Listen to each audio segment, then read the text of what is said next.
tenemos una conferencia que la hemos titulado La Ley Marco en Educación, Calidad, Excelencia, como procesos para dominar y someter. Una de las grandes mentiras de las reformas educativas, tanto anterior como actual, es culpabilizar a los maestros, y han encontrado estos conceptos de calidad y excelencia para degradar los derechos, comparado con el de las niñas, niños, adolescentes y jóvenes. Se les olvidó que también la educación de los adultos debe estar incluida, y justificar que por eso se amerita un régimen de excepción laboral.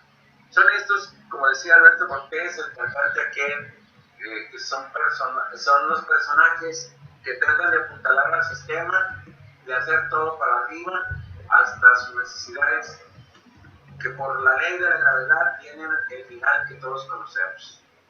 Como es la contradicción de que para lograr la equidad, igualdad como un derecho, debe de haber uno inferior y otro superior, o separarlos, cuando los derechos de las niñas, niños y adolescentes deben ser igual a los derechos laborales o de derechos humanos de cualquier persona.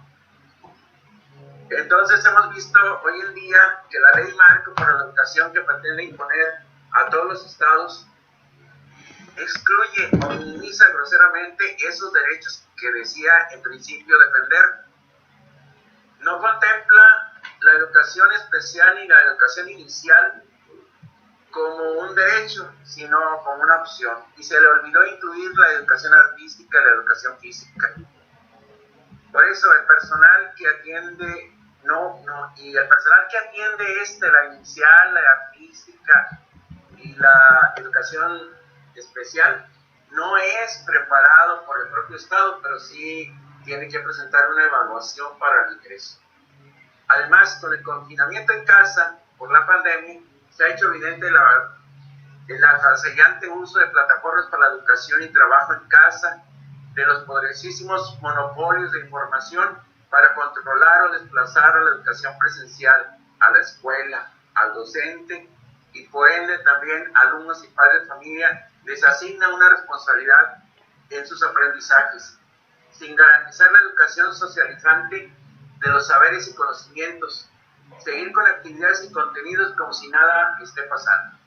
Hoy tenemos al doctor Miguel Erasmo Saldívar Carrillo, originario de Holguín, Cuba, licenciado en educación en la especialidad de física, astronomía, máster en investigación educativa, doctor en ciencias pedagógicas. Actualmente estudia una especialidad en pensamiento crítico y educaciones populares con el Centro de Estudios RIUS de Zamora, Michoacán, y un postdoctorado en la Universidad Bolivariana de Venezuela.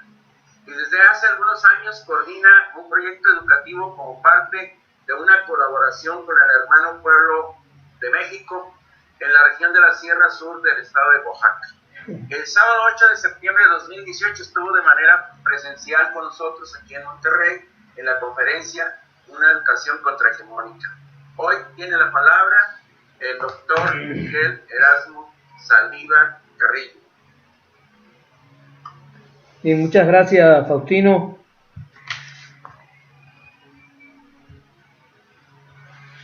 Muchas gracias, Faustino. Y saludo a todos los compañeros y las compañeras que están conectados. Voy a desarrollar una conferencia. Voy a ir directamente contra dos conceptos que son básicos, tanto en la reforma educativa de Peña Nieto como en la ley marco, que son los conceptos de calidad y excelencia educativa. Voy a tratar de buscar cuáles son los elementos filosóficos, pedagógicos y sociológicos que permiten desmontar estos conceptos, porque a veces decimos estamos en contra de la calidad, pero ¿por qué?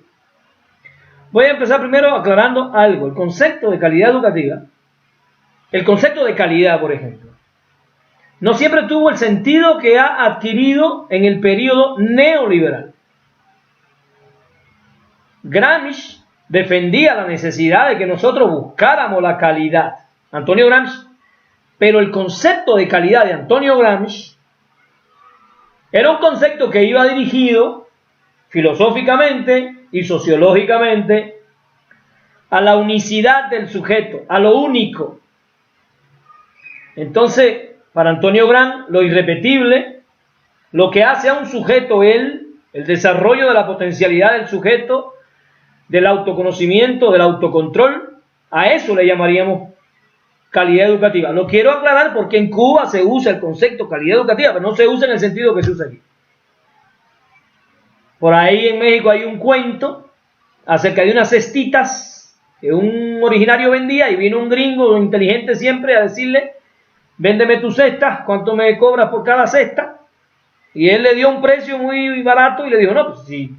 Y si te compro 1000 cestas, y entonces el originario dijo: bueno, pues si me compras 1000 cestas te la vendo más cara cada una.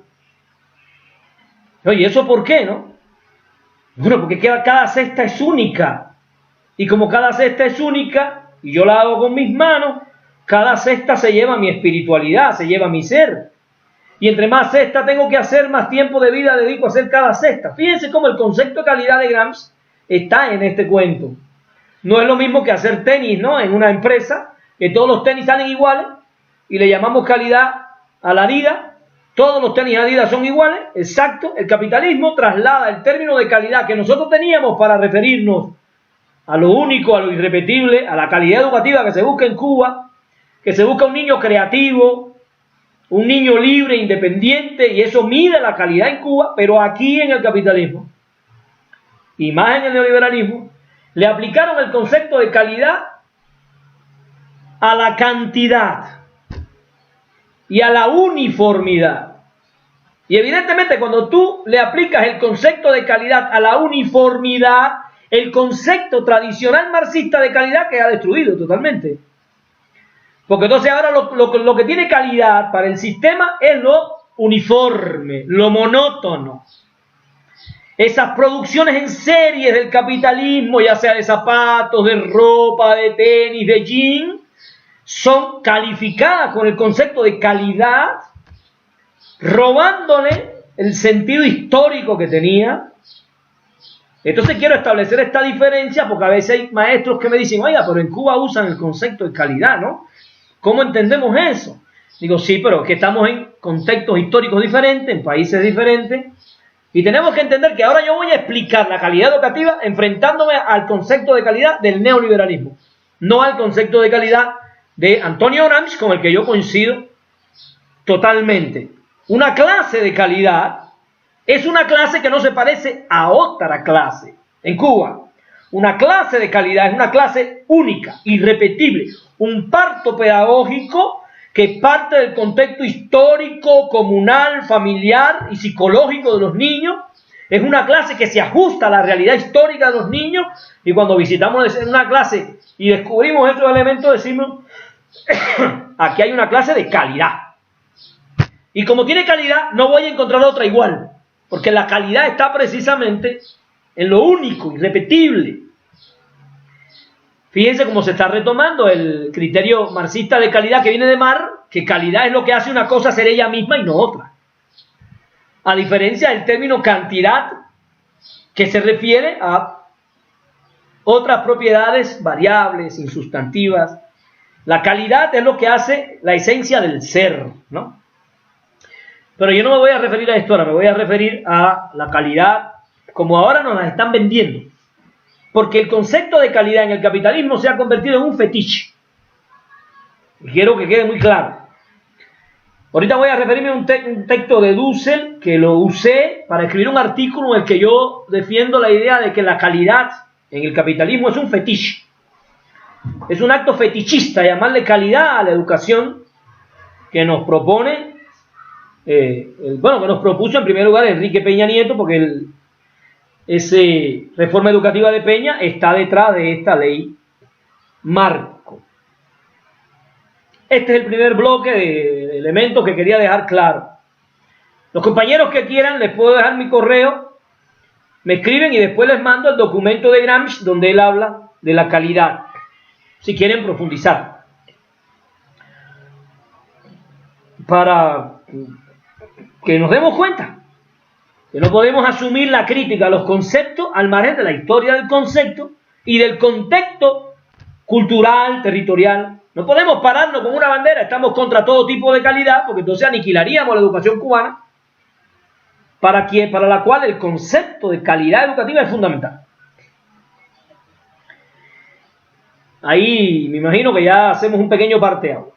Ahora voy a mi segundo bloque.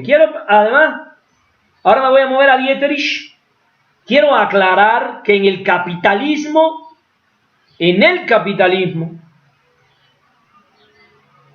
cualquiera sea el momento histórico del capitalismo en la educación capitalista, desde el inicio de la educación capitalista, cuando yo digo capitalismo me estoy moviendo desde el año 1492 hacia acá, para ubicar la fecha, ¿no? El inicio de la modernidad, el inicio del capitalismo lo marcamos en el año 1492, cuando estos rateros, violadores y delincuentes llegaron a este continente, llegaron a la náhuatl, a nuestro territorio, allá Ayala, ¿no? Ahí los historiadores y los filósofos coinciden que comienza el desarrollo de esto que hoy conocemos como capitalismo, que en su nivel más maduro se ha transformado en el neoliberalismo. Bien, la educación en el capitalismo siempre fue una educación para construir un sujeto que fuese congruente con el sistema de acumulación del capital. Hay que entender que el capitalismo no iba a educar a un sujeto emancipado, libre pensador y crítico, porque la misión fundamental del capitalismo es la acumulación del capital y la reproducción de la mano de obra, y esa reproducción de la mano de obra implica la educación de un tipo de mujer y de un tipo de hombre. Dieterich nos dice muy claramente: ninguno de los tres flagelos de la humanidad, la miseria, la guerra y la dominación, es por azar. Y yo agregaría al análisis de Dieterich: la educación tampoco es por azar. La historia no avanza con piloto automático. Nos estamos moviendo en una historia construida desde el capitalismo, para el capitalismo y para más capitalismo. El capitalismo no educa a un sujeto que lo destruya. Sería una locura creer, como dice Freire, que el capitalismo va a producir una educación que no sea bancaria. Se autoaniquilaría. Por eso ya hoy hablamos de imperialismo cultural. Porque solidariamente con el imperialismo económico, con el imperialismo militarista, con el imperialismo ideológico, hay un imperialismo cultural. Y no por gusto, el 95% de las películas que los Homo sapiens ven en el mundo son americanas.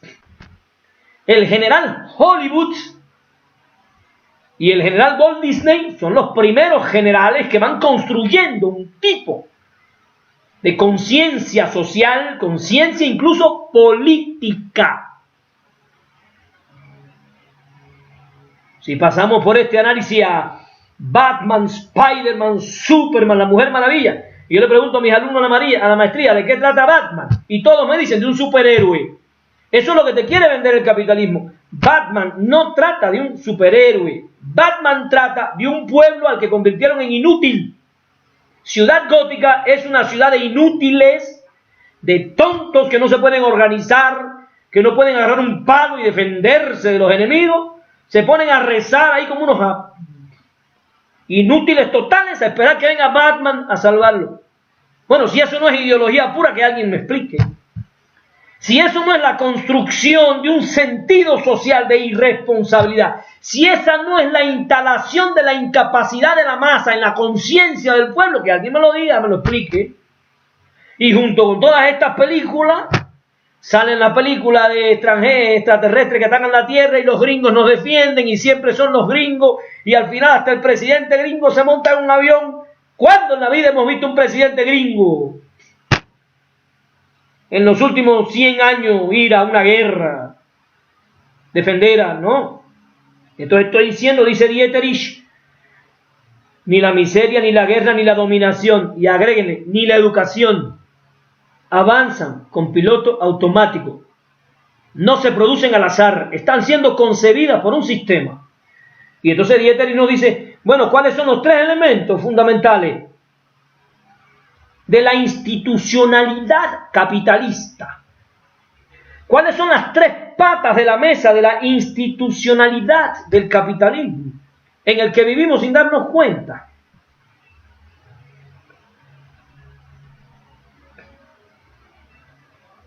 Lo que ahorita comentábamos aquí los compañeros, ¿no? Estamos en una marchita y se aparece un maestrito con su carrito de último modelo y nos va a crear un problema porque la gente va a decir, mira ese, ¿cómo anda ahí? Anda con él. Bueno, es que estamos dentro del capitalismo y nos comportamos como seres capitalistas, aunque pensemos que somos maestros críticos de la última sección sindical del Magisterio de México. Tenemos que saber que esa institucionalidad penetra a través de los procesos de capilarización social. Estamos educados socialmente para ser machistas, etcétera, etcétera, etcétera. Bueno, ¿cuáles son los tres elementos de la institucionalidad capitalista? Dice Dieterich: la economía de mercado, el Estado clasista y la democracia plutocrática formal. Todo este cuento de las elecciones. Y ya sabemos que los pueblos tienen que aprender a jugar el juego de las elecciones burguesas para poder hacerse del poder y hacer algo, pero ya hemos visto cómo los pueblos caminan la emancipación y después le quitan a Evo y a ver qué pasa. Y le ponen a Ñañez y a ver qué pasa. Porque el capitalismo ya se preparó para poder vencernos cuando nosotros ganemos el juego de las elecciones, porque ya el capitalismo sabe que la elección es peligrosa, porque los dichosos pueblos latinoamericanos les ha dado ahora por ganar elecciones, y eso no le conviene al tío Sam. Por eso inventa formas novedosas, golpes blandos, golpes mediáticos, decir que Guaidó es el presidente. No, a nadie se le ocurriría decir que Miguelito Saldívar es el presidente de Estados Unidos, que quiten a Trump y me pongan a mí, ¿no? Esto sería una locura. Pero en el caso de Venezuela es normal, porque la institucionalidad capitalista monta todo el show mediático y la gente se traga esa pastilla. Entonces, dice Dieterich, y este es el elemento que quiero que consideremos todos porque es fundamental: esta institucionalidad no conduce de ningún modo al ser humano a actuar de manera ética, crítica y estética. A ver, vamos a entenderlo. El muchacho que llega a la escuela no llega con una educación estética. Llega bailando reggaetón y perreando y diciendo tonterías y mediocridades en una letra. Esa es la educación del capitalismo en todos los sentidos, porque el que no llega bailando eso llega con la cabeza tipo Laura Bozzo, Bob Esponja, El Chavo del Ocho, Cruz Azul contra Chivas. Todo eso tiene que ver con una estética superficial del capitalismo, y eso es lo que yo tengo en el aula. Yo no tengo en el aula Madeín, niño que quiere estudiar, y hoy le explicaba yo a los muchachos de la maestría que me estaban diciendo, es que los muchachos no están motivados. Yo les decía, ¿ustedes de dónde creen que vienen sus alumnos? ¿De la luna? Ningún muchacho está motivado. ¿De dónde va a sacar la motivación? Eso lo venden en la tienda, explícame. ¿Acaso enciende Televisa, Bob Esponja, Juego de Tronos? Dime de dónde. El muchacho es un producto del contexto histórico social. El muchacho no viene de las nubes, y el maestro tampoco. Entonces Dieterich nos está diciendo, esta institucionalidad no educa ni la ética, ni la crítica, ni la estética. Evidentemente, si alguien preguntara cuáles son los elementos que educan la institucionalidad capitalista, habría que decir el egoísmo, el poder y la explotación. Y cuando un niño en un aula se pone feliz porque sacó mejor calificación que otro, eso está alimentando la institucionalidad capitalista, eso es egoísmo. Y cuando ponen en la escuela un cartel, el cuadro del honor, y cuando tú vas a ver al dichoso cuadro del honor, ahí está el que más puntos sacó en matemáticas, en español, en historia, eso es egoísmo. Ahí no ponen el que comparte la merienda, el que defiende a las niñas, ahí no ponen el más justo, el que protege a los débiles, no, ahí ponen indicadores de racionalidad que son solidarios con el ego, el egoísmo, el deseo de sobresalir, a partir de ciertos indicadores que ahorita voy a explicarle, que tienen mucho que ver con la calidad educativa. Entonces, un maestro tiene que entender que el contexto histórico-social del niño produce un tipo de ser humano. Y él mismo es un producto del sistema. Si no partimos de ese análisis autocrítico serio, no vamos a encontrar la salida al problema. Nosotros portamos el problema en la propia pedagogía. Lo voy a decir aquí porque estamos entre compañeros. La escuela mexicana es una escuela burguesa que sirve al sistema capitalista. Aunque ustedes se den en el pecho con una piedra y digan que son unos locos revolucionarios en la calle y enfrentando al gobierno, cuando llegan a la escuela, les gana el etos, les gana la práctica, les gana la institucionalidad y les gana la mediocridad de un proyecto educativo que es anterior a Peña Nieto. No piensen que lo peor que nos pasó fue la reforma de Peña Nieto. La reforma de Peña Nieto tiene como único pecado capital que tocó directamente el interés económico de los maestros cuando metió una evaluación que los podía dejar sin trabajo. Punto. ¿Por qué la reforma de Peña Nieto no hizo cambios pedagógicos? Porque no hacían falta. La currícula era un desastre. Sin filosofía, sin epistemología, sin discutir las preguntas fundamentales. Y a eso le llaman calidad. Quiero que vayan entendiendo que le quitaron la calidad a la educación en el sentido gramsciano para adjudicarle la calidad en el sentido neoliberal. ¿Qué va significando calidad en el sentido neoliberal? Falta de espiritualidad, falta de conciencia histórica, falta de compromiso social. Yo quisiera ahora dar un viajecito pequeño, cortito, por la reforma educativa de Enrique Peña Nieto, para que entendamos el concepto de calidad que nos viene de Peña. Voy a referirme ahora a la reforma educativa de Enrique Peña Nieto y el sistema neoliberal. Miren, no deberíamos decir de Enrique Peña Nieto, porque Peña Nieto no tiene capacidad para escribir ni un objetivo pedagógico. Esa es la reforma educativa del neoliberalismo que a través de este inútil, mediocre, tonto, canalizaron hacia... Sí, porque una persona que no puede mencionar 3 libros a la edad que tenía Peña Nieto, ya eso era para ponerse a llorar. Y Peña Nieto no era la excepción. Peña Nieto era realmente la regla de los políticos en ese periodo neoliberal. Vamos un momentico a la reforma de Peña. Yo les propongo que hagamos un estudio cuáles son los conceptos fundamentales de la reforma de Peña Nieto. Miren, vamos a hacer una comparación entre los conceptos del racionalismo instrumental y los conceptos de la pedagogía humanista emancipadora crítica. Por ejemplo, el concepto de amor aparece en la reforma de Enrique Peña Nieto en 8 ocasiones. Y el concepto de aprendizaje, 378. Ya eso les da una idea. El término emociones aparece 13 veces y el de habilidades 101.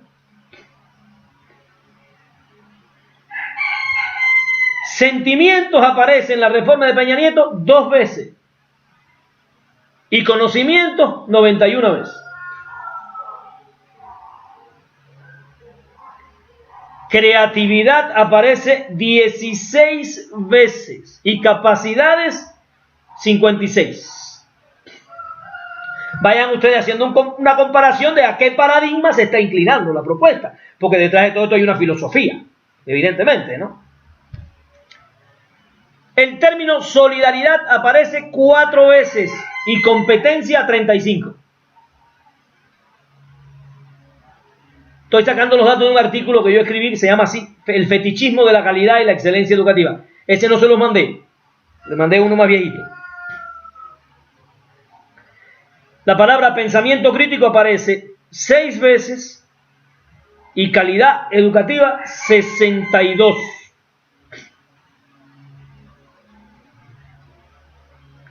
La palabra disciplina en el sentido de sometimiento, que es como ellos la ven, aparece 57 veces. Y la palabra voluntad no aparece ninguna. ¿Qué palabras no aparecen en La propuesta de Peña Nieto. Comunalidad no aparece ninguna vez. Cultura madre tampoco. Descolonización, por supuesto, eso no aparece. Emancipación tampoco. No aparece neoliberalismo ni capitalismo. Ya esto nos está diciendo que estamos frente a una propuesta educativa que fetichiza. ¿Qué significa que fetichiza? Que oculta. Voy a usar el término fetiche en la dirección del marxismo. El fetiche oculta la realidad. Encubre los elementos esenciales y se presenta. Por ejemplo, el fetiche de la mercancía. Usted va a una tienda, la maestra, ¿no? Va a una tienda y ve una cartera y ella queda, ¡ay, qué cartera hermosa! Que como yo me vería con esa cartera, que me combina con los zapatos, hermosa. Ella no ve a la cartera como un fetiche porque detrás de la cartera está la explotación de las maquiladoras, esas mujeres con sueldos irrisorios que cosen horas y horas y horas para hacer esos productos en serie además. Y tú ves la belleza de un producto que cuando penetras en la lógica y en la ontología de ese producto no puede ser bello porque es antiético, porque es un producto que nace de la explotación de las mujeres y su misión es aparentar lo que no es para que tú lo compres. En ese sentido voy a utilizar el término fetiche. Entonces, esa propuesta de Peña era un fetiche. Porque realmente se vende como algo de excelencia cuando en el fondo es todo lo contrario a lo que significaría la palabra excelencia. Tendríamos que sustituir la excelencia, para ser honestos, con la palabra hegemonía y homogeneización. Era una propuesta para homogeneizar a los niños y garantizar la hegemonía del capital sobre el sujeto de la historia. Ahora vamos a regresar a la ley marco para hacer el mismo ejercicio que ya el otro día Faustino me escuchó hacer.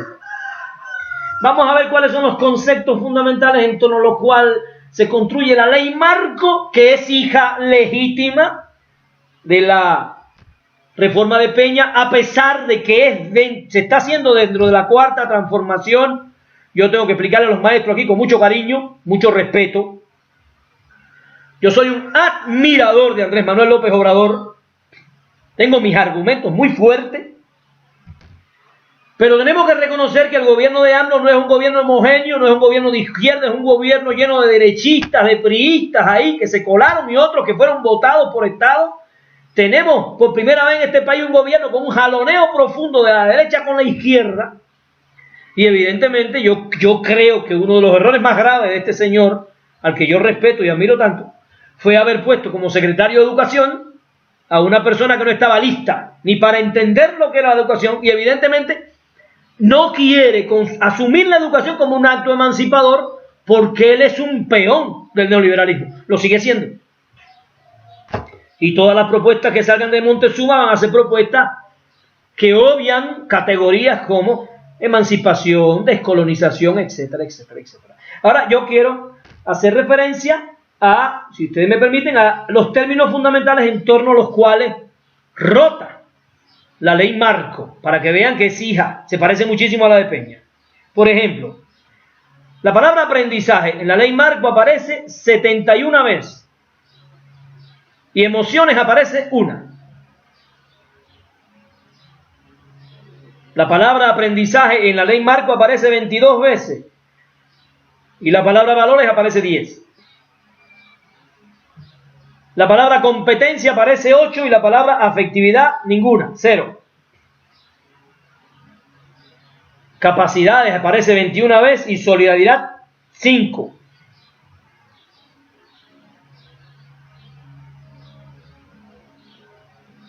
La palabra cultura aparece 64 veces.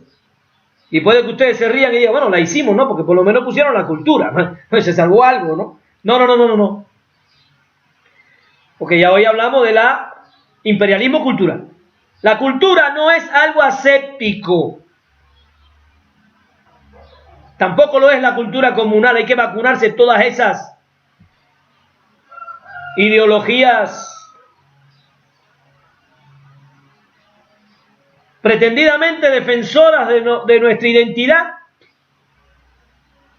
La comunalidad de nuestro pueblo está llena de hegemonía capitalista, de consumismo, de Coca-Cola, de catolicismo fascista, ni siquiera de teología de la liberación. ¿Cuántos teólogos de la liberación tenemos en Oaxaca? ¿Cuántos en México? ¿Y cuántos como Norberto Rivera? Tenemos que aprender también a diferenciar una cosa de la otra. Una cosa es Solalinde y otra Norberto Rivera. Pero Solalinde no es la norma, es la excepción. Bueno, aparece la palabra cultura. Sin embargo, la cultura no se puede desconectar ni temporal ni contextualmente. Cultura capitalista, cultura cubana, bien. Interesante. Las palabras cultura madre no aparecen. La palabra cultura originaria no aparece. La palabra cultura ancestral tampoco aparece. O sea, están usando la palabra cultura fetichistamente para hacernos creer, porque todo el mundo se siente miembro de una cultura, pero no nos damos cuenta que lo que ellos nos están proponiendo es precisamente la desculturalización. Y yo voy a poner un ejemplo de un estudio muy interesante que hice. El libro de matemáticas. Libro de matemáticas de primer grado, ese que tienen ustedes en la mano. Busquen las imágenes del libro de matemáticas de primer grado. Yo tuve con un alumno, hice el estudio, contarlas todas, estudiarlas. Hay una sola imagen del campo donde aparecen elotitos. La mayoría de las imágenes del libro de primaria, primer grado, son imágenes de venta de productos plásticos. Imágenes incluso de dulces chatarras de Sam y de Walmart. No aparecen los dulces tradicionales. Cuando aparecen animales africanos. Ni siquiera tuvieron la delicadeza de poner al menos las especies en peligro de extinción en México. La vaquita marina, etcétera, etcétera. Y el niño está aprendiendo a contar las decenas, contando jirafas. Aquí no hay jirafa. Contando cebras.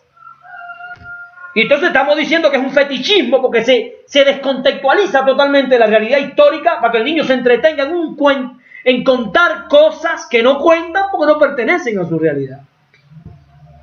Y todos los niños que aparecen en el libro de matemáticas de primer grado son niños con uniformes escolar eurocéntricos, porque así son los uniformes de nuestras escuelas. Queremos niños que no tengan el pelo largo, niños que no tengan arete. Cuando llegaron aquí los castellanos, nosotros teníamos el pelo largo, teníamos arete, teníamos cosas enganchadas en la nariz. Ahora no nos dejan hacer nada de eso. Ahora tenemos que parecer militares españoles, con colores feísimos españoles y uniformes eurocéntricos. Los niños no pueden ir con sus ropas tradicionales, con sus guarachis a la escuela, eso no. Y además los uniformes los venden tiendas es un negocio nacional. Y ya el maestro me dice, hasta donde yo tengo que comprar un uniforme. Entonces, estoy diciendo, ¿qué palabras no aparecen en esta ley marco? No aparece la palabra comunalidad, descolonización, emancipación. La palabra amor aparece 2 veces y una de ellas como amor al aprendizaje. Y ahora me quiero detener aquí un momento. El término calidad educativa y excelencia educativa está enlazado directamente al concepto aprendizaje. El aprendizaje es el gancho con el cual ellos penetraron la conciencia, el sentido común de la familia. La familia mexicana no tiene una conciencia filosófica, tiene un sentido común. Y el sentido común dice que entre más aprenda el niño, pues mejor, ¿no? ¿Quién se va a cuestionar eso? Ellos no conocen. Por eso engancharon calidad y excelencia a aprendizaje. Ahora yo voy a explicar esta lógica, pero antes quiero ubicar el momento histórico en el que el término excelencia educativa apareció por primera vez en este hemisferio, para que ustedes tengan una idea de a quién nos estamos enfrentando. No nos estamos enfrentando a cualquiera, no nos estamos enfrentando a Peña, no nos confundamos, ni siquiera nos estamos enfrentando a Montezuma. La primera vez que el término excelencia educativa, que es sinónimo de calidad, apareció en nuestro territorio fue, como ustedes han de suponer, en los Estados Unidos de Norteamérica. Ustedes pueden buscar en internet, les va a parecer muy interesante. En el año 1981, consideren, acaba de llegar Margaret Thatcher a Inglaterra, está Ronald Reagan en Estados Unidos de presidente, aquel actor mediocre que llegó a ser presidente de los gringos, el primer. Nosotros tuvimos a la Paloma de primera dama, pero esta gente tuvieron un actorcillo tonto de presidente. Esta gente van delante de nosotros por mucho. Bueno, ya se había hecho el experimento neoliberal en Chile con Pinochet. Esto se iba a generalizar en América. No se puede instalar el neoliberalismo con la educación que teníamos antes del 81, porque todo el mundo sabe que la educación que nosotros teníamos antes del neoliberalismo era mejor que esta. Ustedes lo saben, sus libros eran mejores. Recuerden aquel libro que traía hasta aquel poemita de maíz de Martí, cultivo una rosa blanca en julio como en enero. Lo quitaron por subversivo. Y yo lo que estoy diciendo, interesante. Ronald Reagan crea una comisión nacional para la excelencia educativa. Y les manda a hacer un estudio de la educación en Estados Unidos, cuya función a la larga nos dimos cuenta que era privatizar y linchar la educación pública. Pero eso ellos no lo iban a decir, por supuesto. El informe que entregó esa dichosa comisión, le pusieron el nombre terrorífico, porque los sistemas de dominación necesitan ignorancia y miedo. Le pusieron el nombre de una sociedad en riesgo. Así lo pueden buscar. Una sociedad en riesgo. Le pusieron esa cosa.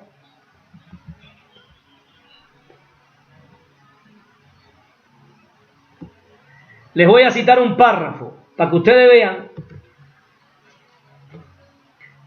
Nuestra nación está en peligro.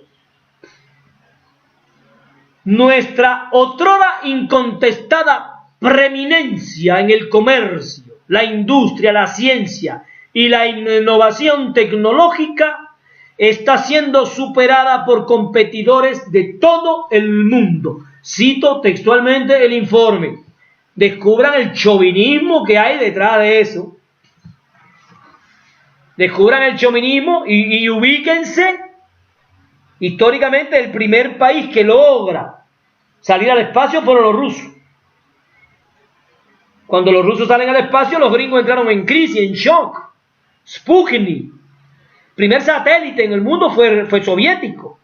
La primera mujer en el mundo a ir al espacio fue soviético. El primer ser vivo, aquella perrita laica, fue soviético. El primer cosmonauta, un hombre, Yuri Gagarin, soviético. Ellos entonces, con este informe, introducen por primera vez el concepto calidad educativa. Y ese concepto calidad educativa está fuertemente anclado al término aprendizaje. Voy a citarle otro párrafo de ese informe gringo al que ellos llamaron una nación en peligro. Pero ya sabemos que estaban haciendo un estudio de la educación. Aquí lo hicieron, recuerden aquel documental de Panzazo, ¿sí? ¿Se acuerdan? Aquel documental burdo. Yo tuve la suerte de analizarlo en mis clases de sociología de la educación con mis alumnos para demostrar la porquería que nos estaban vendiendo. Pero el sentido común del pueblo mexicano no podía descubrir el fetichismo y el engaño y se tragaron aquel anzuelo. Se tragaron el anzuelo. Les voy a citar un párrafo de este informe gringo.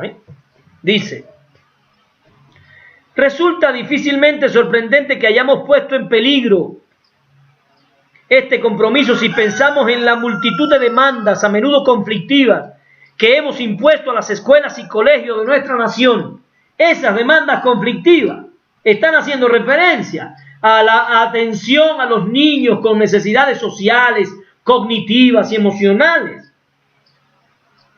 Porque como en cualquier país que pretenda tener una educación que valga la pena, pongo a Cuba como ejemplo, usted tiene que ocuparse de la emocionalidad del niño, atender a la familia. Si el niño tiene un problema en el aprendizaje, tú no puedes culparlo a él, tienes que buscar los elementos contextuales. Él no es el responsable. Para que ustedes tengan una idea, ahora que usted estaba Faustino hablando de la educación especial y todo eso, esto tiene raíces profundas en este informe gringo, donde ellos decían, bueno, ¿por qué nos tenemos que ocupar de todo eso? Y después dice, es necesario que comprendamos, ese que está cantando mi gallo, él dice, es necesario que comprendamos que la imposición de estas demandas sobre la escuela y colegio frecuentemente conlleva costos educativos y financieros. Más tarde la propuesta mexicana se ocupó de aniquilar la educación especial y llamarle integración a ese acto de meter a niños que necesitaban recursos especiales en la escuela pública. Yo que vengo de un país donde ningún niño hipoacúsico puede estar en una escuela pública normal, tienen su escuela para niños hipoacúsicos, los niños con síndrome de Down tienen su escuela para síndrome de Down, con maestros preparados para eso psicológicamente, con sus técnicas, su capacitación. ¿Cómo tú vas a mandar a un niño con un retraso leve a una escuela donde no hay niños con retraso leve? Es una locura. Primero, porque el maestro no está listo. Y segundo, porque el niño no puede encontrar empatía en otros niños de la edad primaria. Eso psicológicamente no va a ocurrir. Entonces, ya estamos viendo cómo el término calidad, desde que ya fue propuesto en Estados Unidos, venía despojando al pueblo de derechos educativos que había ganado en sus batallas hacía décadas. Todas las guerras en Estados Unidos para ganar esos derechos, que le fueron arrebatando uno por uno. Después del ataque a las Torres Gemelas, acabaron con muchísimos más. Habiendo explicado esto, ya entendemos de dónde viene el término y dónde empezó ese término a caminar por esta lógica fetichista. Si Estados Unidos quería calidad educativa y diseñó un modelo de calidad educativa, la primera pregunta que tenemos que hacerle al imperialismo: ¿por qué se han dado todos esos tiroteos en tus escuelas? ¿Cuál es el resultado de tu famosa calidad educativa? ¿Cómo es posible que le llamen calidad educativa a un proceso educativo que está haciendo dejación de la atención emocional de los niños? Mira dónde han llegado. Y lo interesante, hacia ahí vamos nosotros.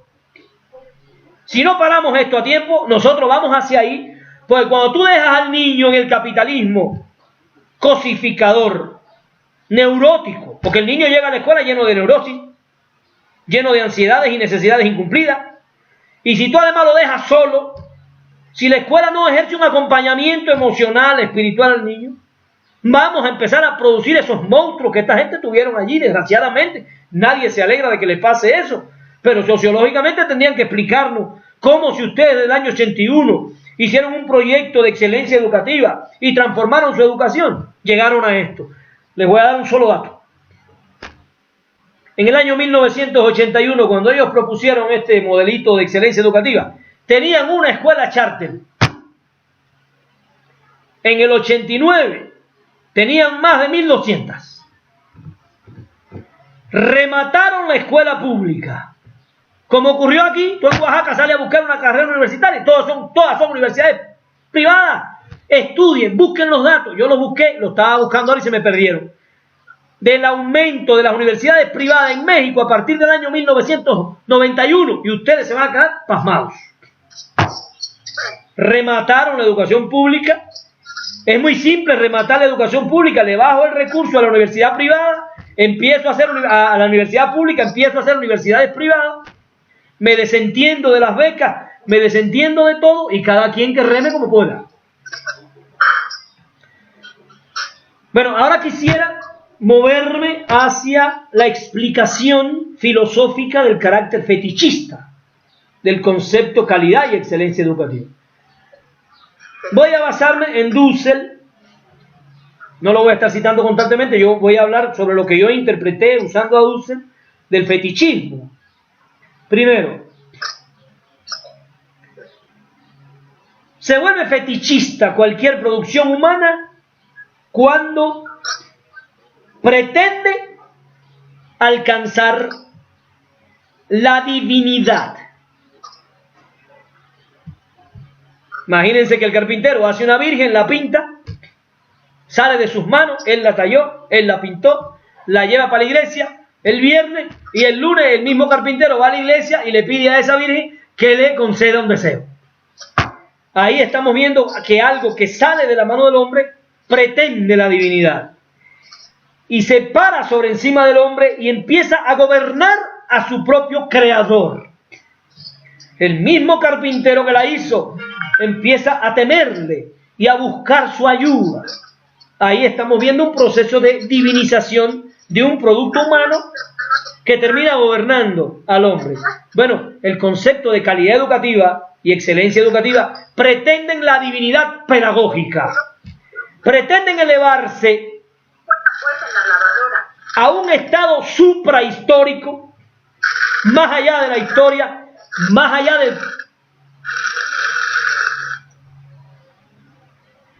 contexto contextual, para hegemonizar a toda la escuela de un país. Entonces ahí aparece el fetichismo. No podemos hablar de calidad de una actividad humana en un sentido general. Cuando se refiere a la calidad de una actividad humana, nos tenemos que referir a lo particular, como lo usaba Gramsci y como se usa en Cuba. Eso significaría que calidad educativa para Oaxaca no sería lo mismo que calidad educativa para Michoacán, que para Morelos, porque las características sociohistóricas, culturales, políticas, económicas, no son iguales. Entonces, un elemento que demuestra el carácter fetichista del concepto y la categoría de calidad y excelencia educativa es la pretensión divina a partir de que busca la generalidad que no le corresponde. No hay ningún concepto pedagógico que se pueda elevar a la generalidad de todo el acto pedagógico. Ni aprendizaje, ni enseñanza, ni aprendizaje significativo. No hay ningún concepto que pueda hegemonizar toda la diversidad del acto pedagógico concreto. Ahí aparece un carácter fetichista. El otro elemento al que me quiero referir, si me permiten, es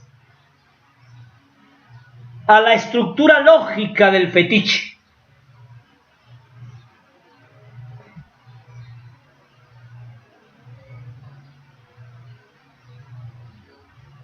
La estructura lógica del fetiche se entiende cuando vemos los conceptos pretendiendo absolutizar una totalidad.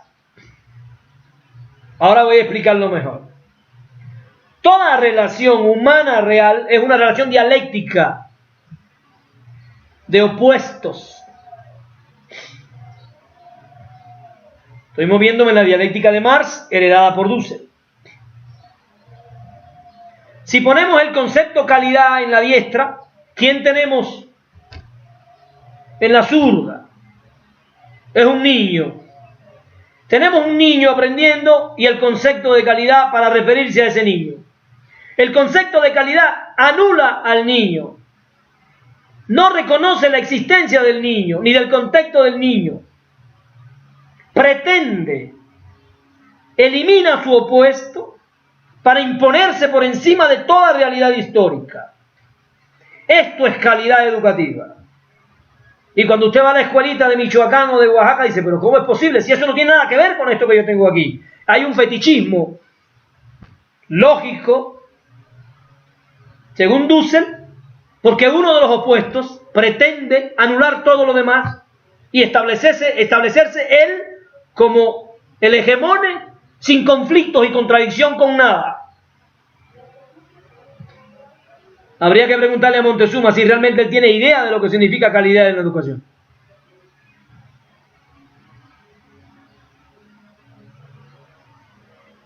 El otro elemento que descubre el fetichismo de esos conceptos está, siguiendo a Dussel, en su dimensión ontológica.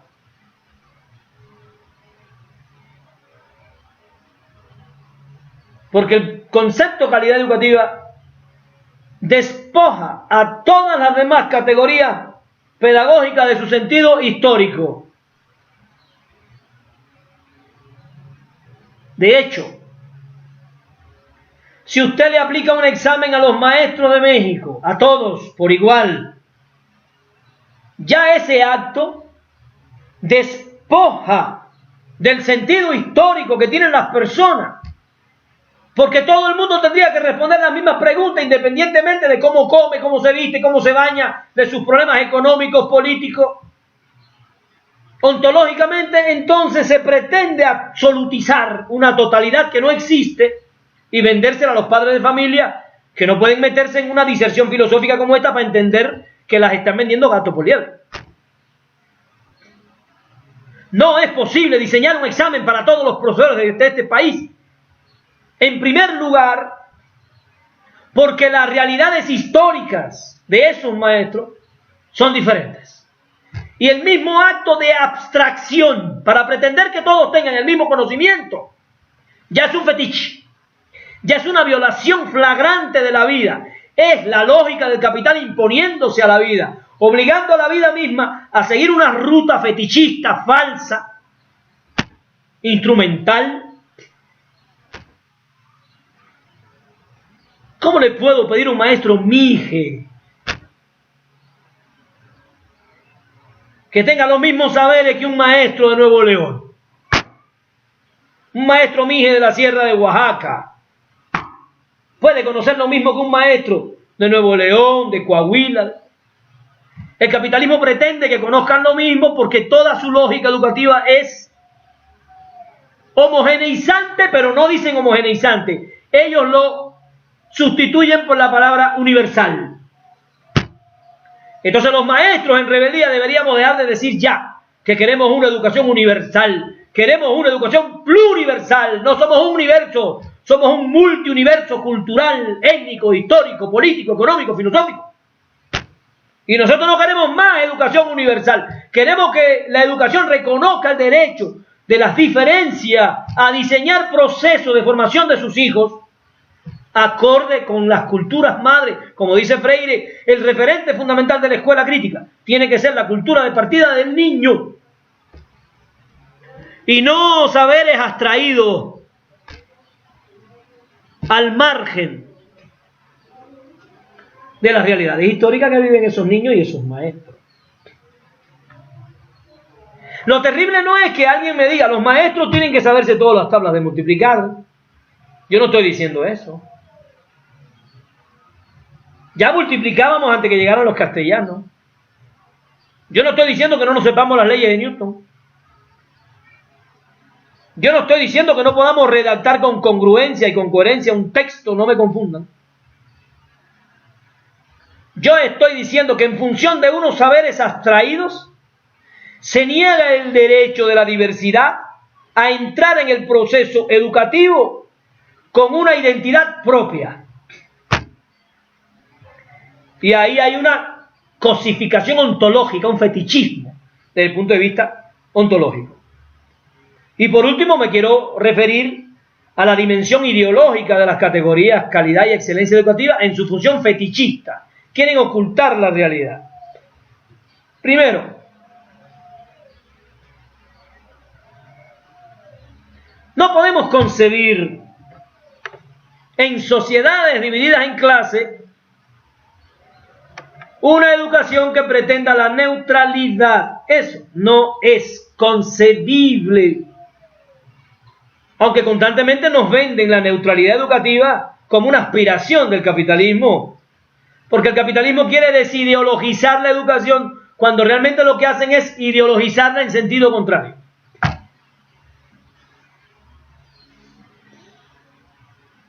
Las categorías de calidad educativa y excelencia educativa no se pueden aplicar al margen de la clase social en la que usted pertenece.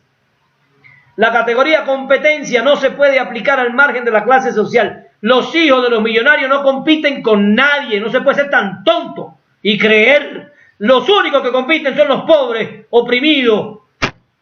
Los hijos de los ricos ya nacen con los títulos en la mano, con el éxito en la mano.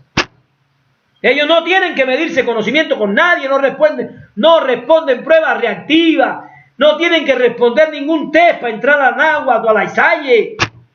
¿A quién se le ocurre esa tontería? Ya tienen un trabajo cuando nacen y además no tienen ni que trabajar. Pero hay mucha gente de la clase oprimida en México que está tratando de que no hablemos de los términos de clase social. Ya no existen las clases sociales, ya no existe la lucha de clase, ya no hace falta el marxismo. Ahora todos somos amiguitos. Amiguitos contra la modernidad. El enemigo no es la modernidad es una abstracción teórica de un sistema objetivo de explotación de los hombres. El enemigo se llama capitalismo. Pero a veces ves grupos de teóricos y gente argumentando que hay que cambiar la modernidad. No, lo que hay que cambiar es el capitalismo, lo que hay que cambiar es el neoliberalismo, lo que hay que construir es una sociedad justa, donde se repartan los recursos entre todos y no haya ni explotados ni explotadores. Bueno, yo estoy diciendo esto como una aspiración a largo plazo. Esto no va a ocurrir con AMLO, como ya sabemos, ¿no? Digamos que AMLO es un primer pequeño paso, después hay que dar otro y otro y otro y otro. No se llega al cielo de un solo brinco. Yo no soy AMLover, pero soy AMLover. Así de dialéctico, vaya, para que entienda. No lo amo y lo amo. Así como Marx, tan dialéctico como Marx.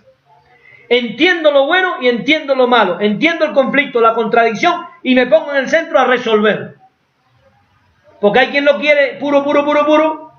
Y hay quien lo ve malo, malo, malo, malo. Y regresamos a la lógica, ¿no? De la ideología fascista. Blanco y negro. No. Hay que tener a Marx en la derecha. La dialéctica de la historia. Esto es una victoria histórica para América y para México, aunque algunos no lo quieran reconocer. Bueno, pero viene lleno de problemas, por supuesto. El capitalismo no se deja asesinar solo. Hay que matarlo a palo, día a día, hasta que se muera. Y hasta que no se muera, nos está dando. Miren a Cuba, lleva 60 años peleando y todavía le dan con todo. Entonces dije, dimensión ideológica. Se intenta ocultar el estado de explotación y de pauperación en la que viven la mayoría de los niños de México. Y el aprendizaje se constituye en bandera ideológica. Ahora voy a ir al último bloque de mi exposición. Voy al aprendizaje. Yo estoy viendo las caras de ustedes aquí en mi máquina. Hay una pregunta que siempre le hago a mis alumnos. Por ahí hay un dicho que dice: a un niño no le compres un pez, enséñalo a pescar. ¿Eso está bien o no? Y la mayoría de los maestros decimos, pues sí. Bueno, voy a usar esto para que entiendan que la palabra aprendizaje se está usando también como fetiche. El ser humano no puede existir sin aprendizaje. Parto de ese principio. El aprendizaje es la palabra fundamental porque el ser humano nace expulsado de la cultura y tiene que entrar a la cultura aprendiendo. Tiene que aprender a hablar, tiene que aprender a caminar, a comunicarse, matemáticas. Su cerebro se diseña aprendiendo. Su humanidad eclosiona aprendiendo. Necesitamos el aprendizaje. Pero tenemos que aprender a darnos cuenta que el aprendizaje a lo largo de la historia de la educación ha significado cosas diferentes. Un conductista le da el pez al niño. Y ya no queremos ser conductistas. Ya contra eso no hay ni que discutir. Ya nadie es conductista. Al menos en teoría. En práctica casi todo. La escuela mexicana es conductista. esencialmente conductista. El mural del honor lo prueba. Y las estrellitas que le ponen a los niños en la frente, estrellitas, se gana el niño una estrellita por comportamiento. La primera vez que yo vi a un hijo mío médico salir de la escuela con una estrella en la frente, yo casi infarto. Porque me imaginé un perro con una croqueta. Pero bueno, el constructivismo y el cognitivismo, que supuestamente son mejores que el conductismo, no le dan el pescado, lo enseñan a pescar por vías diferentes. Digamos que el cognitivismo lo enseña a pescar resolviendo problemas que diseña. Y el constructivismo lo enseña a pescar dándole una caña desarmada para que él la arme y que él vaya ahí viendo cómo y suministrando ayuda para que el niño vaya autoandamiándose, como le llama César Col. Pero lo que tenemos que pensar los maestros conscientes es que si los niños aprenden a pescar y se van al río, se van a acabar lo que queda, porque el 85% de las especies de agua dulce ya desaparecieron. Y entonces la maestra me dice, ¿y qué hago si no le puedo dar un pez y no le puedo enseñar a pescar? ¿Qué hago? Tienes que moverte hacia la pedagogía crítica. La pedagogía crítica ni le da el pez, ni lo enseña a pescar, lo enseña a cultivar peces. Porque la pedagogía crítica es un acto ético antes que racional. La pedagogía crítica no está conflictuada con el desarrollo de la inteligencia, pero ella pone la ética, los valores, por delante de la razón, para que la ética controle, norme, corrija a la razón. Los niños pueden cultivar peces y alimentarse sin poner en riesgo ni a la Pachamama ni a los que vienen después.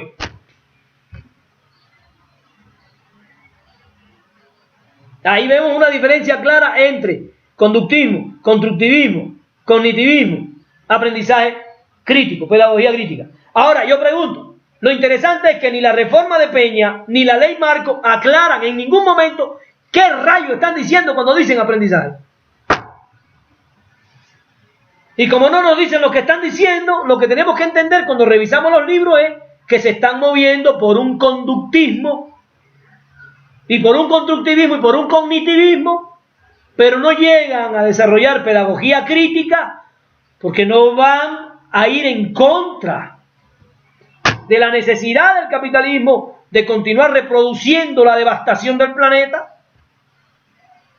reproduciendo el capital y reproduciendo la educación de un hombre alienado, cosificado, enajenado, neurótico, totalmente neurótico.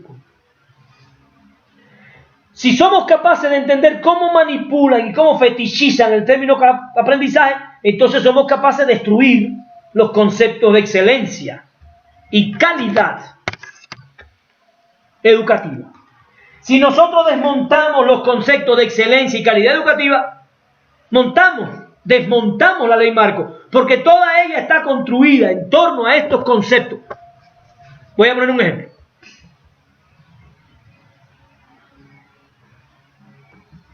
Estoy checando aquí.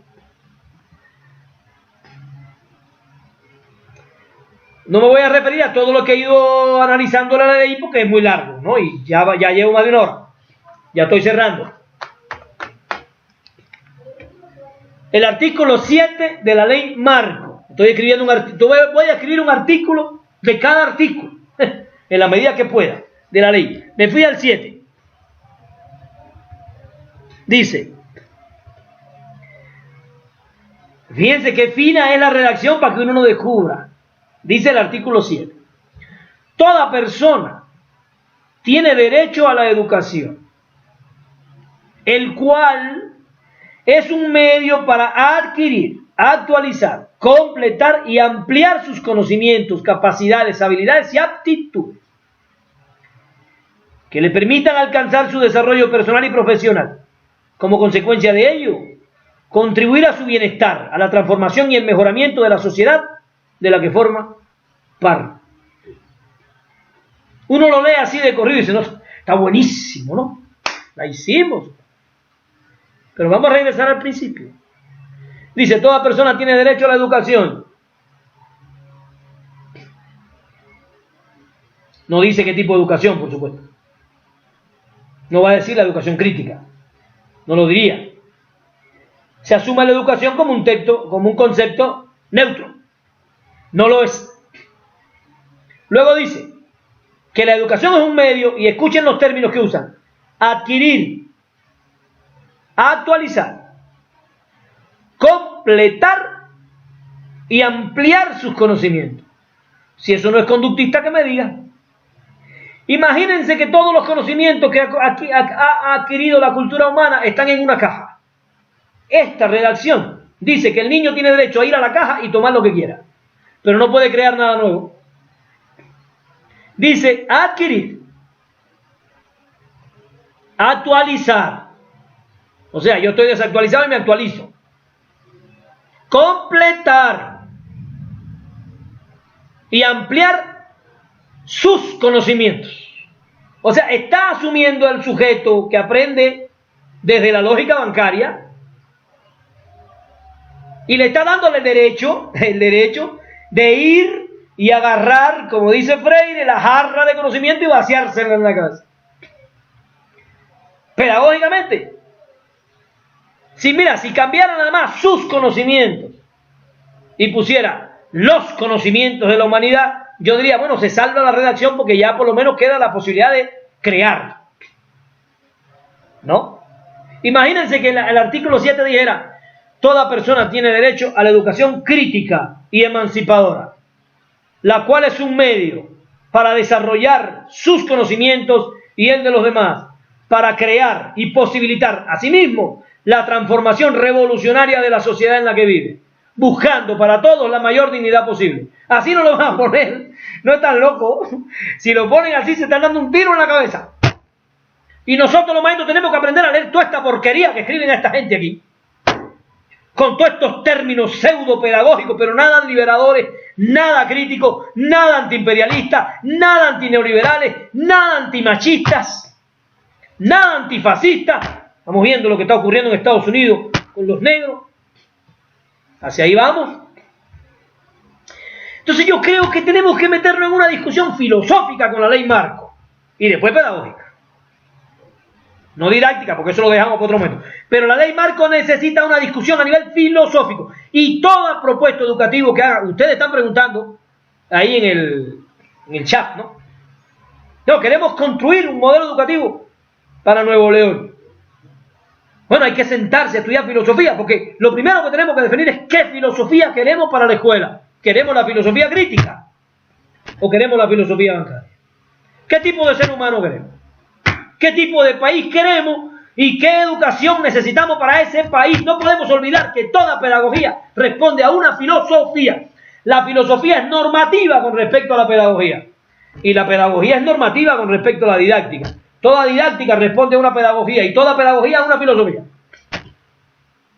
Yo cuando me estudio la ley marco, lo primero que busco son los elementos filosóficos, tratar de entender qué tipo de ser humano me están dibujando esta gente para yo después descubrir y empezar a discutir con ellos y con nosotros, porque muchas de esas cosas nosotros no las tenemos claras. Estamos aprendiendo sobre la práctica. No tenemos saber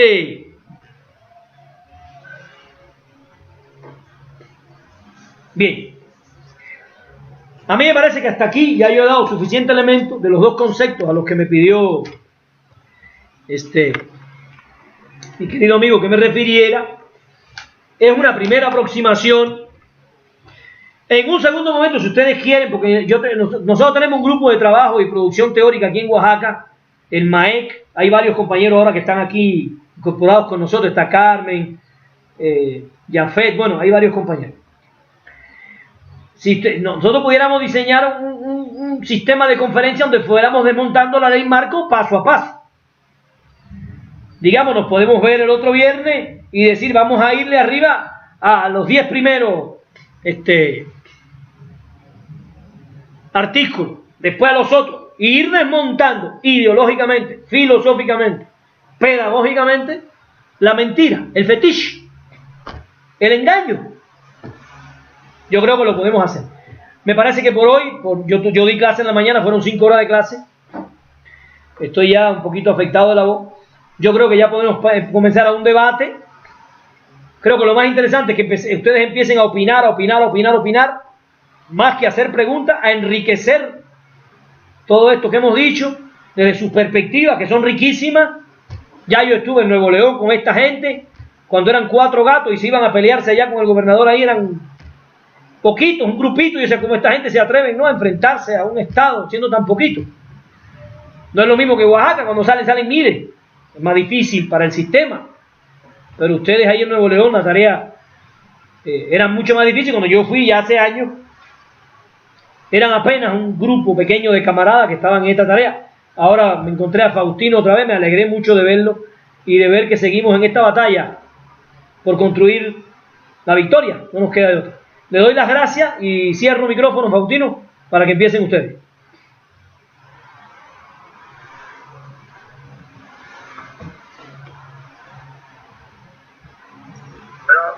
Todos hemos escuchado las propuestas, las ideas, los conceptos